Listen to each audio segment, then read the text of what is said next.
Good morning, Your Majesties. Happy Monday and happy September 11th. Now, before I get into today's video, I would like to take a moment just to think about the people who did not make it on 9/11. It has been 22 years since we were attacked. I don't remember it because I was only 9 years old. Like, I don't think I even remember waking up that day. I was so, yeah, I don't remember it. My brother Majesty remembers it. Mommy Majesty remembers it. King Father remembers it.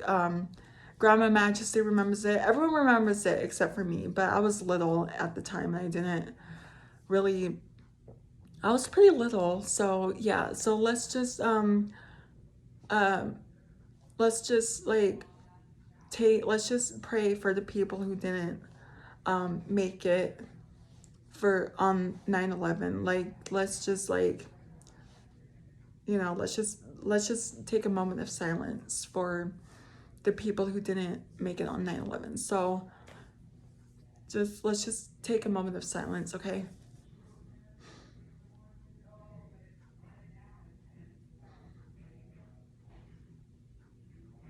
Okay. Are we good? All right. Let's just keep I don't know how to put it, but let's just keep a candle burning for those who didn't make it on 9/11, okay? Okay, so I said in last week's videos that you guys are going to be seeing this shirt for a while. So yes, you guys are going to be seeing this shirt a lot. Next week I won't be wearing this shirt. I'll be wearing a different shirt. Okay, so I have a story time. This one is called Trouble Sleeping. Hold up. Let's fix. Okay. Jeez. Okay. This one is called Trouble Sleeping. Okay. Trouble Sleeping is a creepy story from Japan. Oh, Trouble Sleeping is a creepy story from Japan about three girls who have a sleepover and visit a scary website. In Japan, it is known as the person who wrote this is not human. Well, alrighty then. Okay. Okay, so it goes. A few months ago, my friend Yoko and I went to a girl's house for a sleepover. I didn't know the girl very well. Her name was Emmy, and she was a friend of Yoko's. They went to the same school when they were kids. Emmy was a strange girl. She was very quiet and seldom said anything. She was very quiet and seldom said anything. Okay. Her parents went out for the night and we were left alone in the house. We got changed into our pajamas and sat around trying to tell ghost stories. That's my cup of tea. Um, the problem was we didn't know very many, and the ones we knew were kind of lame. Ah. All of a sudden, M perked up. I know a good website, she said. Oh, yes. She opened up her laptop and clicked on one of the bookmarks. We were gathered around and looked at the website. It had a lot of scary stories from all over the world, including Japan. Emmy scrolled down the page while we stared at the monitor. Yoki pointed to one of the stories. What's this one? She asked. From the moment M's face changed to a serious frown. You're not supposed to read that one, she said. It's dangerous. This whole website is creepy, I said. Is it supposed to be for kids? Asked Yoko. No. Emmy replied, no. Emmy replied in a serious tone. It was definitely not for kids. Some of the stories in games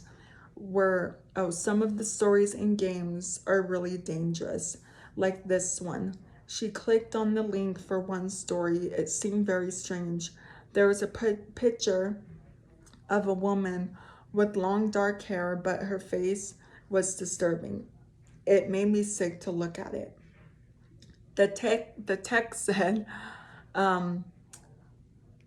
the person who wrote this story is not human.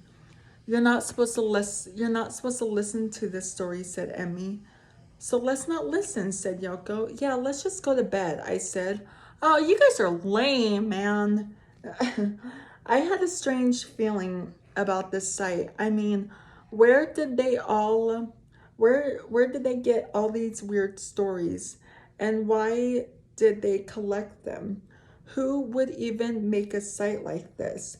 There was something very unsettling about the whole thing.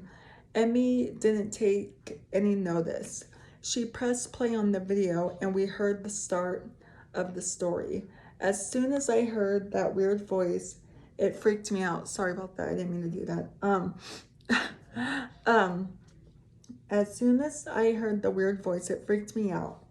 I put my hands over my ears and left the room. Yoko followed me. We waited in the bathroom until it was over. I can't remember what the story was about, but I do recall that it was very short. It seemed more like a poem than a story, but it didn't rhyme.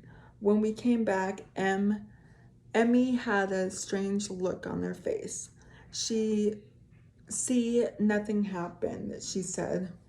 Oh, okay. Yeah, I'll believe that.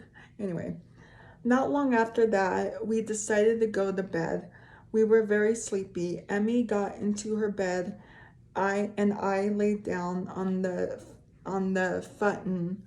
futon beside Yoko. We turned off the lights and went to sleep.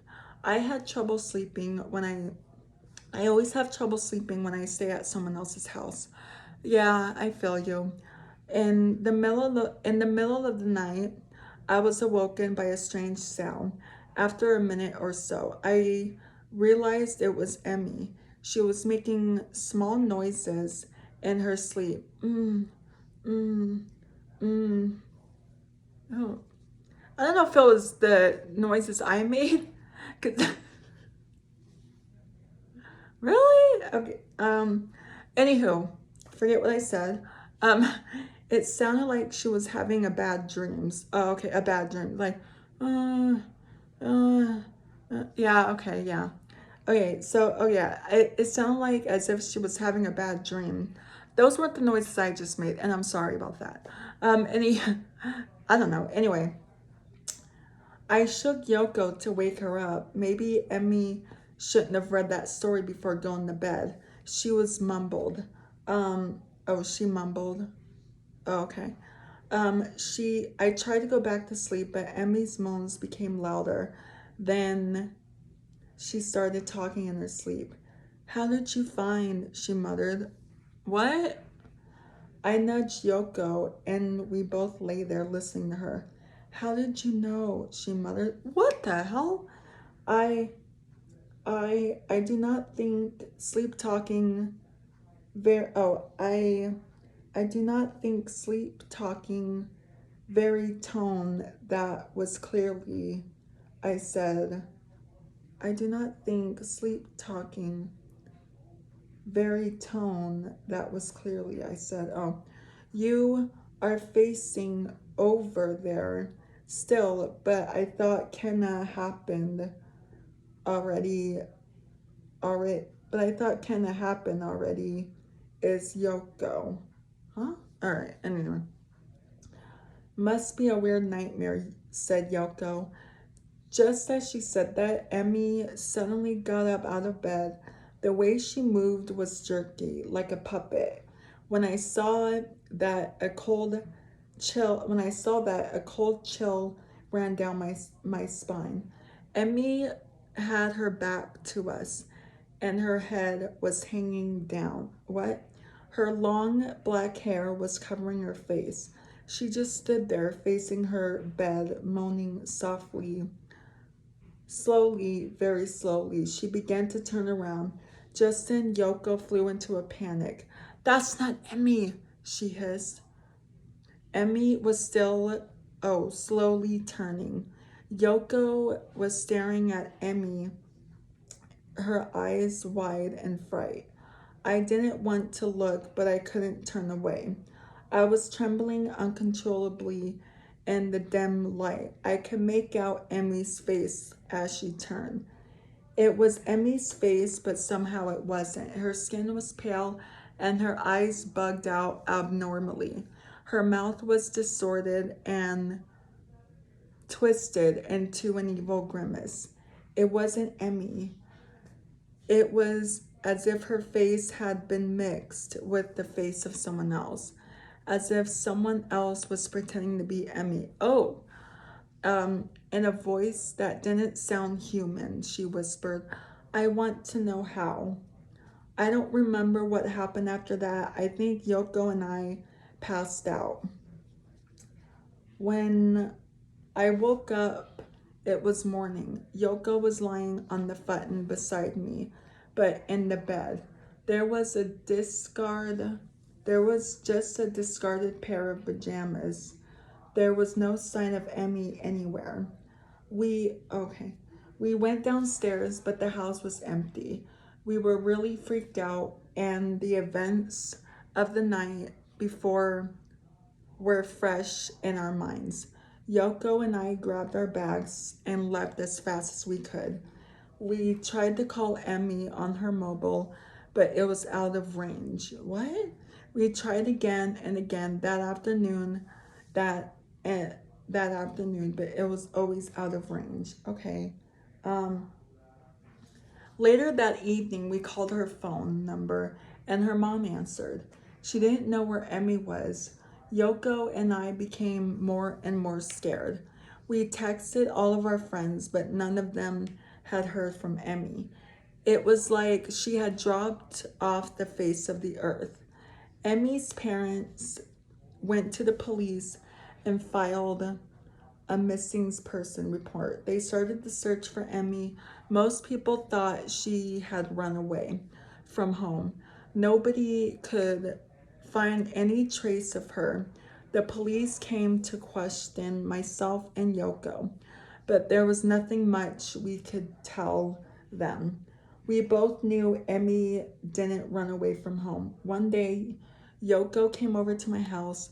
We got on my laptop and we searched the internet for the scary website Emmy had been reading with trembling fingers. Yoko clicked on the link and a notice came up on the screen. The story has been removed. It read, do not try to find this scary story. It's too dangerous. We searched through the site, but we couldn't find it. Ever since I've had trouble sleeping. I'm scared when I wake up, I won't be here anymore. Dang, that's creepy. Have you guys heard this story? If you guys have heard of it, what did you guys think of it? I think the story is creepy. I don't know what I would have done in that situation. I probably would have told Emmy's mom, like, hey, Emmy read the story and it said, don't read it, it's too dangerous, and she read it anyway. So I probably would have told on Emmy, only for her own good, not to hurt her or anything, just for her own good. But anywho, that's going to be it for today's video.